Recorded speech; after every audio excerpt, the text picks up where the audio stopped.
Prime Minister Thatcher, Nancy and I welcome you, Mr. Thatcher, and your daughter Carol to this House. And it's my deep hope that as the leaders of two nations whose relationship is vital for the preservation of human freedom, that we'll be in close and frequent consultation in the years ahead. Absolute trust between the Prime Minister of the United Kingdom and the President of the United States will continue to be the hallmark of Anglo-American cooperation. Roosevelt and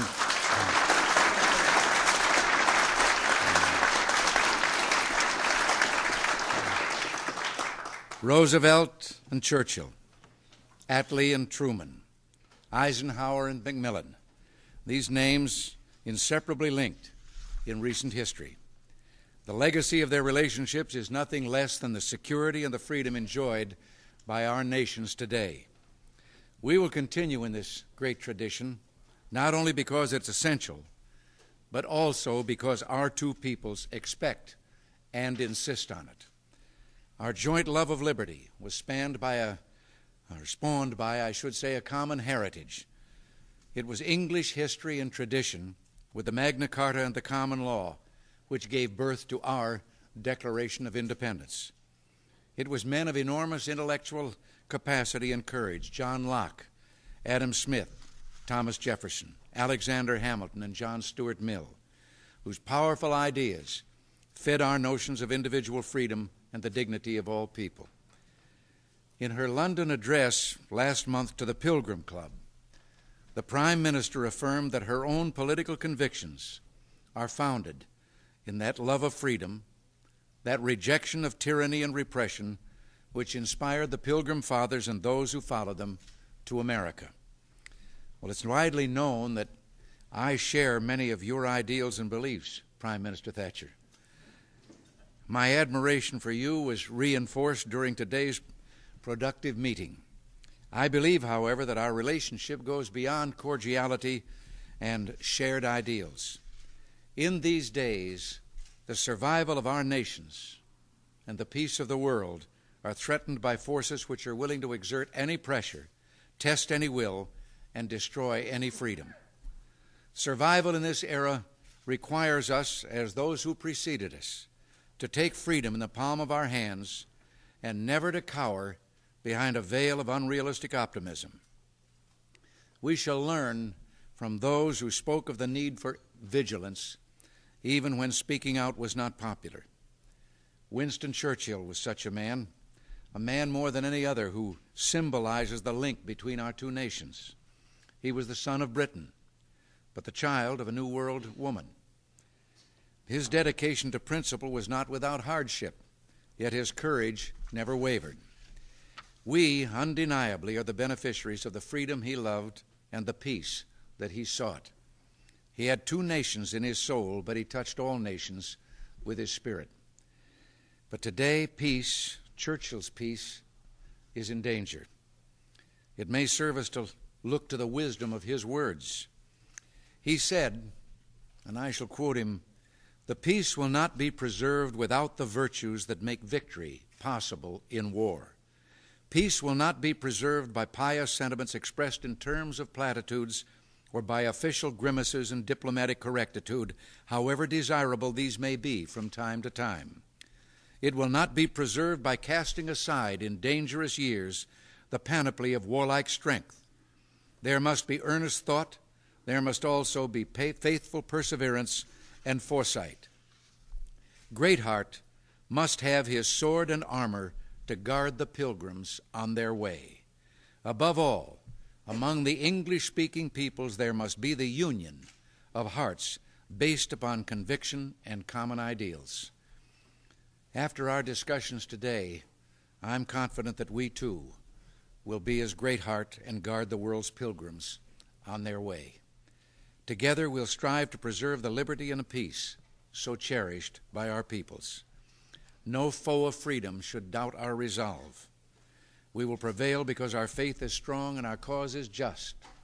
And the same Winston Churchill that I quoted with that lovely passage also had the wit and humor that in Canada, in the dark days of World War II, he could call attention to the fact that the enemy had threatened to wring the neck of the United Kingdom. And after the Battle of Britain, as he was speaking, who will ever forget him leaning over that podium and saying, "Some chicken, some neck."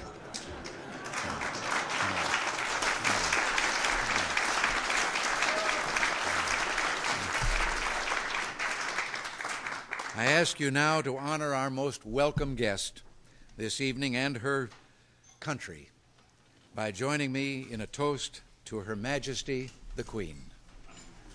The Queen.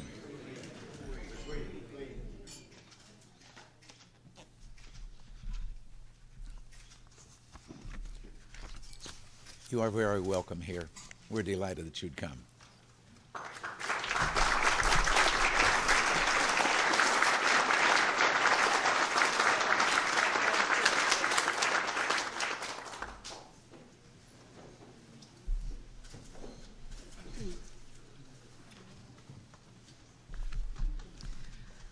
Mr. President, ladies and gentlemen, may I first thank you, Mr. President, for your wonderful hospitality this evening, for this remarkably beautiful banquet, and for the lovely music which you arranged for our delight. I thought as I heard that song, I'll be seeing you in all the old familiar places. This is quite a nice old familiar place in which to see you, Mr. President. And I hope we'll be able to sing that song for very, very many years. And what was the other? There'll be bluebirds over the white cliffs of Dover tomorrow when the dawn is free. Well, the dawn is free now, and you and I have to try to make something of it which would match the hopes of those who made it free. We started this momentous day on your lawn, Mr. President, in weather that when it occurs for some public occasion with us, we describe as royal weather.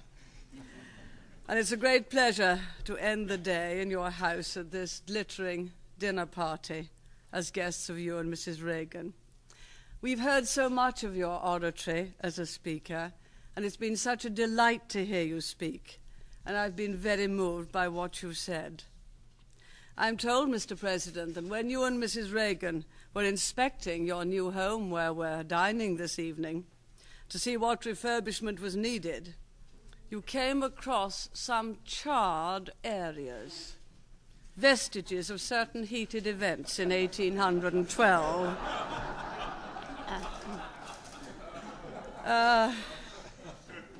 I don't think I need apologize for them, because I'm relieved to hear that Mrs. Reagan saw in this not a source of historical reproach, but an opportunity for redecoration. And very beautiful it is.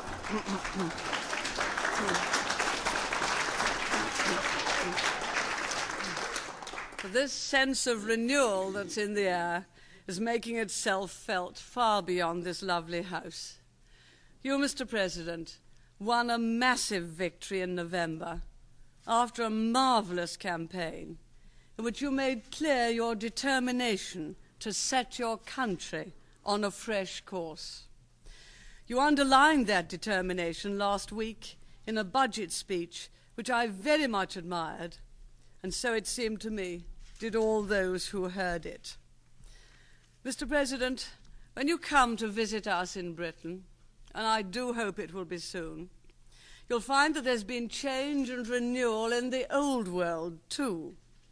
Indeed, not long ago, I was reading a book whose author had visited London shortly after the war. He wrote that in spite of the homesickness, the hunger and annoyance at socialist bumbling, my farewell to London held its measure of regret. There were friendships made and cherished to this day. Mr. President, you were that homesick and hungry author. You will remember the book which you wrote after I think you'd been making a film. Was it The Hasty Heart in London? Well, I doubt whether I'll be able to do much about your homesickness. You may even feel hunger if you're in search of a real American jelly bean in London. But when you do come over, I can promise you two things. The first is the friendship of the British people, and the second, that the years of socialist bumbling are at an end.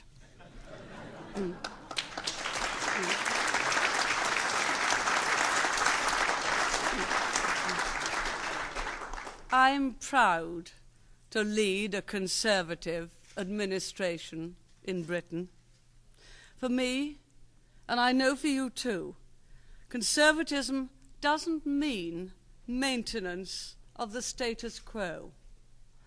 It means maintenance of the old values, the only background against which one can make the changes and adaptations which have to be made to keep abreast of the technological change that we need to embrace for a prosperous future. Conservatism means harnessing, and still more the liberation of the fundamental strengths and resources which make a country great, which make its people prosperous and self-reliant. As a Conservative, I want determined and decisive government. But that's something very different from an all-powerful government. You and I, Mr. President, believe in strong governments in areas where only governments can do the job, areas where governments can and must be strong. Strong in the defense of the nation, strong in protecting law and order, strong in promoting a sound currency. If we do these things very well, we shall indeed be leaders of strong government, doing the things that only government can do. But for too long and in too many places, we've seen government assume the role of universal provider and universal arbiter. In many areas of our daily life, there are hard but essential choices to be made. But in a free society, those choices ought not to be made by government, but by free men and women and managers and workforce alike, whose lives and livelihood are directly affected. Mr. President, wall-to-wall government is no substitute for that freedom of choice. Wall-to-wall government is economically inefficient and morally demeaning to the individual. Just take a look at those countries where the art has been brought to its cold, callous perfection to see where that leads. Mr. President, in Britain's case, we've set ourselves to reverse a process of industrial decline which has lasted decades. We too seek to release the real energies of the wealth-creating sector in the first place, and above all, by conquering the crippling forces of inflation. We're winning that battle. The cost is heavy, particularly in terms of the present levels of unemployment. But we won't solve that problem just by reflation, whatever the short-term attractions. The only true solution is a revitalized economy, providing real jobs of permanent economic viability. That is our goal, and we're going to stick to it. Now, above all, is the time to stay on course. I say that, Mr. President, not least because only a firmly based economy can enable us to act as a strong and effective partner in an alliance, and that we are determined to be. Because an enduring alliance with the United States is fundamental to our beliefs and our objectives. Never in the post-war years has that alliance been more essential to us all. You spoke of Winston Churchill. We all do. Nearly 50 years ago, Winston told our two countries that together there is no problem we cannot solve. We are together tonight. Together, let us prove him right. Mr. President, it is my very, very great pleasure to ask the assembled company to rise and drink a toast to our wonderful host, the new leader not only of the United States, but of the whole of the Western world. I give you the toast, the President of the United States, President Reagan.